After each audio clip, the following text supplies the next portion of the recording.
बिस्मिल्लाहिर्रहमानिर्रहीम। अस्सलाम वालेकुम नाज़रीन, टेलर न्यूज़ स्पेशल के साथ मैं आपका मेज़बान सफदर अली हूँ।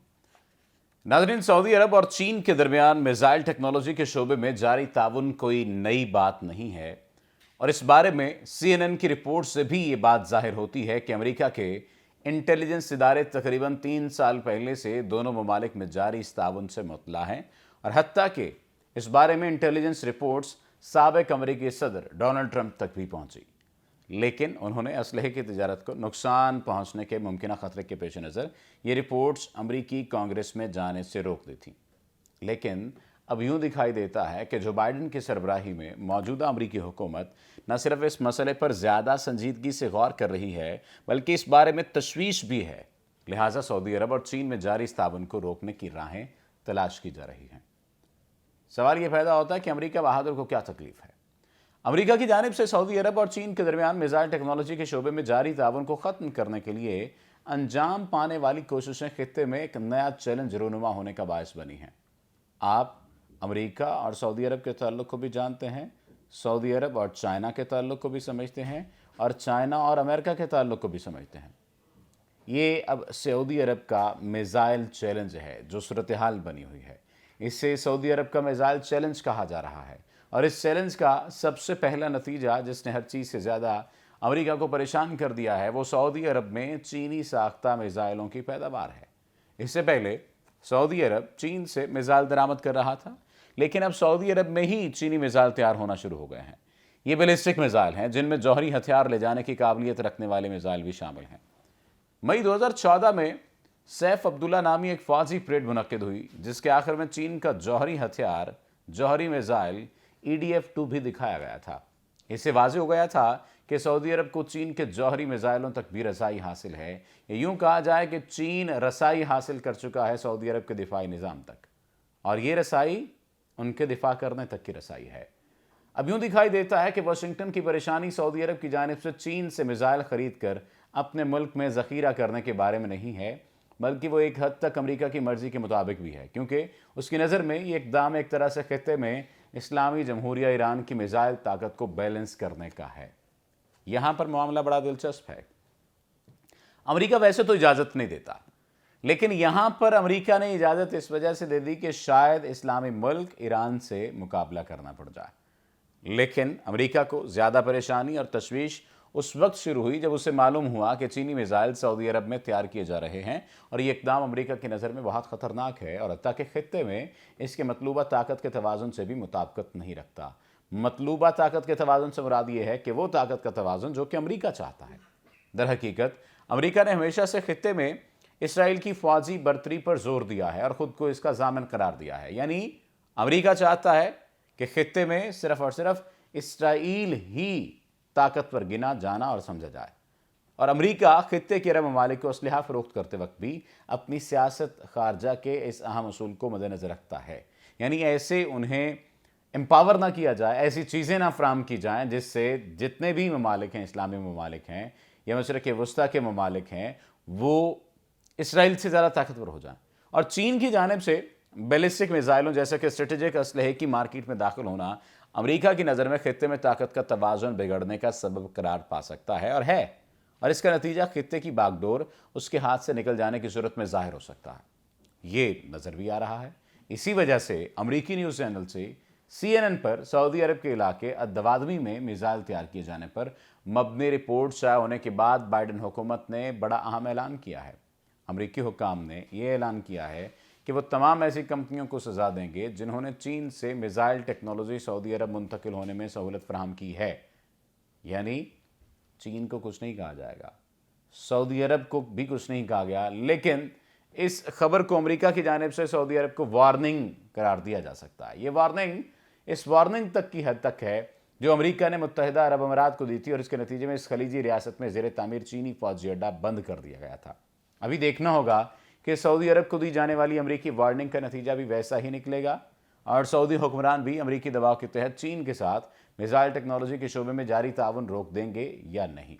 मौजूदा हालात में यूं दिखाई देता है कि सऊदी अरब और चीन दोनों के लिए ये मसला स्ट्रेटेजिक अहमियत का हामिल है। गुज़श्ता चंद सालों के तजर्बात की रोशनी में सऊदी हुक्काम अमेरिका पर माजी की तरह अंधा धुंध एतमाद नहीं कर सकते और चीन से स्ट्रेटेजिक असलहे के शोबे में ताउन का फैसला एक बुनियादी टर्न है जिसमें अमरीकी वार्निंग या चंद पाबंदियों के बायस तब्दीली मुमकिन नहीं है। दूसरी तरफ चीन भी शिद्दत से ऐसे इलाकों में अपना असर और रसूख बढ़ाने के दर पे है जो अमरीका का पिंडाल समझे जाते हैं। चीन इस हिकमत अमली के जरिए अमरीका को मशरिक में अपनी सरहदों की जानिब आगे बढ़ने से रोकना चाहता है। लिहाजा सऊदी अरब का मिसाइल चैलेंज अमरीका और चीन के दरमियान टकराव का एक नया मैदान बन चुका है और सऊदी अरब इस टकराव का फ़ायदा उठाकर दोनों जानिब से फ़ायदा हासिल कर सकता है। लेकिन यहाँ पर एक अहम नुकता है और वह अहम नुकता यह है कि यह चैलेंज सिर्फ 3 ममालिक तक महदूद नहीं रहेगा बल्कि खित्ते और दुनिया के दीगर खिलाड़ी भी इसमें शामिल हो जाएंगे। सवाल ये पैदा होता है कि कौन से ममालिक इसमें शामिल होंगे। चीन तो है ही है, अब क्या चीन रशिया के साथ अलायंस करेगा? चीन के साथ ईरान शामिल हो जाएगा, तुर्की शामिल हो जाएगा, ये दीगर जो इसी पट्टी के ममालिक हैं क्या वो इसके साथ शामिल हो जाएंगे? और उधर अमेरिका बहादुर को यूरोप की अहमियत तो हासिल है ही है, यूरोप तो उसका हामी है ही है। देखना यह है कि आइंदा आने वाले दिनों में ये ऊँट किस करवट बैठता है। यहाँ पर वक्त तो एक ब्रेक का और ब्रेक के बाद कुछ मुल्की सियासत की बात, साबिक वज़ीर आज़म मियां नवाज शरीफ की बात। हमारे साथ रहिएगा।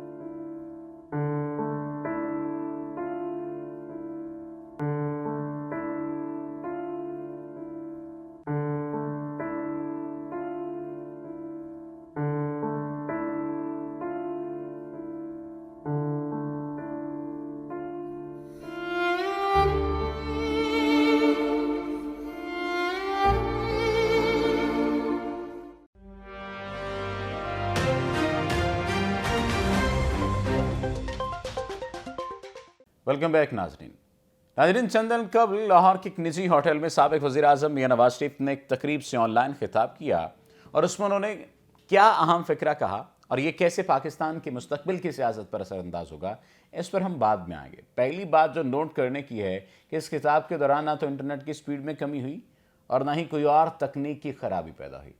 खिताब का अहम तरीन फ़िक्रा ये था कि वह बहुत जल्द अवाम के दरमियान होंगे। इसी तकरीब से मुखातिब होते हुए सरदार अयाज सादिक ने कहा कि वह नवाज शरीफ को लेने जल्द लंदन जाएंगे। निजी होटल की तकरीब ख्वाजा सद रफ़ीक के वालिद मरहूम की बरसी से मुतल्लिक थी और इससे कबल मरीम नवाज़ ने भी ऐसा ही ट्वीट से तासुर पैदा करने की कोशिश की है कि शायद नवाज शरीफ वापस आ रहे हैं। इसका मतलब ये है कि नवाज शरीफ का फ़िक्रा, अयाज सादिक का बयान कोई महज हवाई बात नहीं है बल्कि पर्दों के पीछे बहुत कुछ तय हो चुका है। दूसरी जानिब ये भी हो सकता है कि बहुत कुछ तय ना हुआ हो और नवाज शरीफ साहब को वहाँ से निकालने की बात की जा रही हो। नवाज शरीफ की वापसी का फिक्रा सुनकर हुकूमती बेंचों में एक शोर सा उठ गया है। वज़ीर दाखिला शेख रशीद का कहना है कि नवाज शरीफ ने वापस आना है तो उन्हें मैं अपनी जेब से टिकट की पेशकश करता हूँ। शरीफ फैमिली के 3 लोग यहाँ मौजूद हैं, वो भी आ जाएं। सियासी तजियाकारों ने इन खबरों को सियासी चाल करार दिया है। कहते हैं कि अभी मुल्की हालात ऐसे दिखाई नहीं देते कि नवाज शरीफ फौरी वापस आएंगे क्योंकि अभी तक उनके खिलाफ अदालतों में केसेस भी ज़ेर समाअत हैं और बरतानिया में उनके वीज़े की मुद्दत ख़त्म होने के खिलाफ अपील का फैसला भी नहीं आया। लिहाजा मुस्लिम लीग नून ने यह खबरें इसलिए फैलाई हैं कि उन्हें बल्दियाती इंतखाबात और मुमकिना आइंदा इंतखाबात से कबल कारकुनों की मुकम्मल हिमायत हासिल हो सके। मगर सोचने की बात है कि नवाज शरीफ ने अपने लंदन क़याम में पहली मरतबा इतने वाज़ेह वापसी का पैगाम दिया है।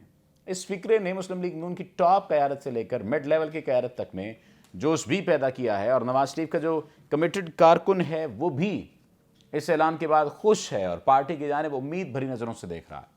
अलबत्ता इनकी वापसी की तारीख के बारे में हतमी तौर पर कुछ भी कहना कबल अज़ वक्त होगा, लेकिन अगर हम मौजूदा सूरत हाल का जायज़ा लेते हैं तो ये बात तो वाज़ेह हो जाती है कि ये वापसी पंजाब के बल्दियाती इंतखाबात के आसपास ही होगी।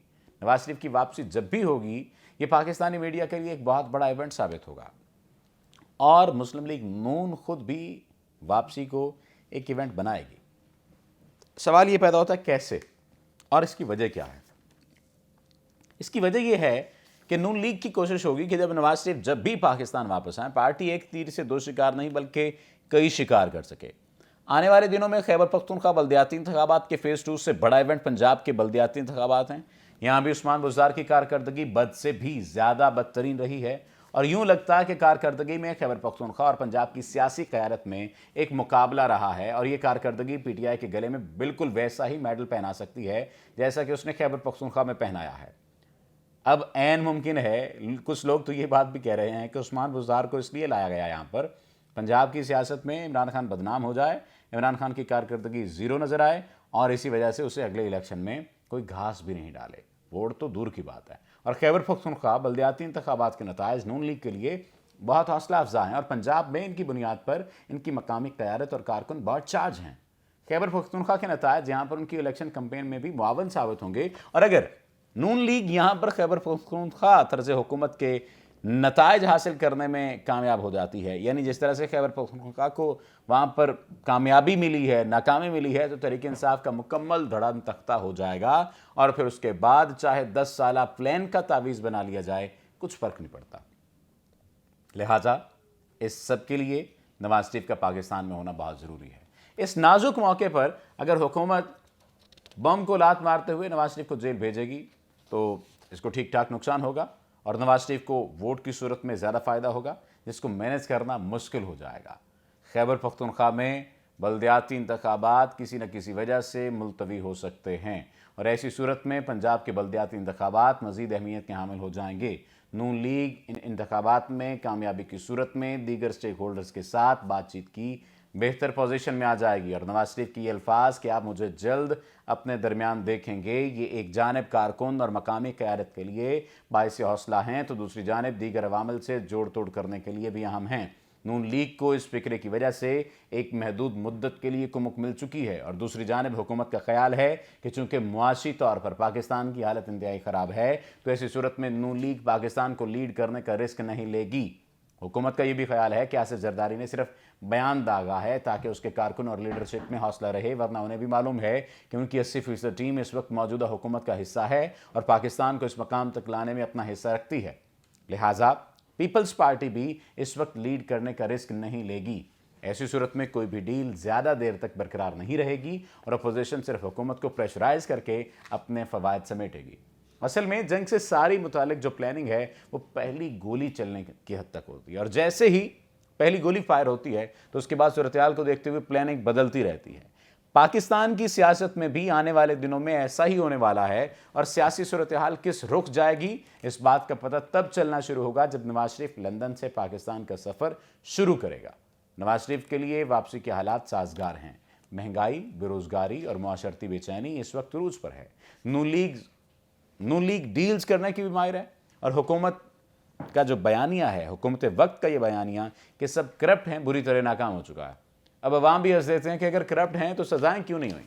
اگر ایسے حالات میں بھی نواز شریف واپس نہیں آتے، اگر ایسے حالات میں بھی پارٹی کو ریموٹ کنٹرول سے سنبھالنے کی کوشش کرتے ہیں، اور اگر ایسے حالات میں ہی یہی صورتحال رہتی ہے، تو پھر معلوم نہیں ہو پاتا کہ نون لیگ نہ صرف پنجاب سے بلدیاتی انتخابات ہارے گی بلکہ نواز شریف کی سیاست بھی ختم ہو جائے گی۔ لہٰذا حالیہ اعلان کے بعد نواز شریف کو واپس آنا ہوگا۔ پاکستان کی جو سیاسی صورتحال ہے یہ کس جانب جائے گی، اس کا فیصلہ اس دن ہوگا جس دن نواز شریف پاکستان میں لینڈ کریں گے، اور ہر دو صورت میں پاکستان کی سیاست میں اب تبدیلی ضرور ہو چکی ہے۔ ہم نے تبدیل شدہ پاکستان تو دیکھ ہی لیا ہے، لیکن اس تبدیل شدہ پاکستان میں تبدیل شدہ سیاست کا حالیہ منظر بھی ہم دیکھنے کو تیار ہیں۔ اپنے میزبان کو دیجیے اجازت۔ اللہ نگہبان۔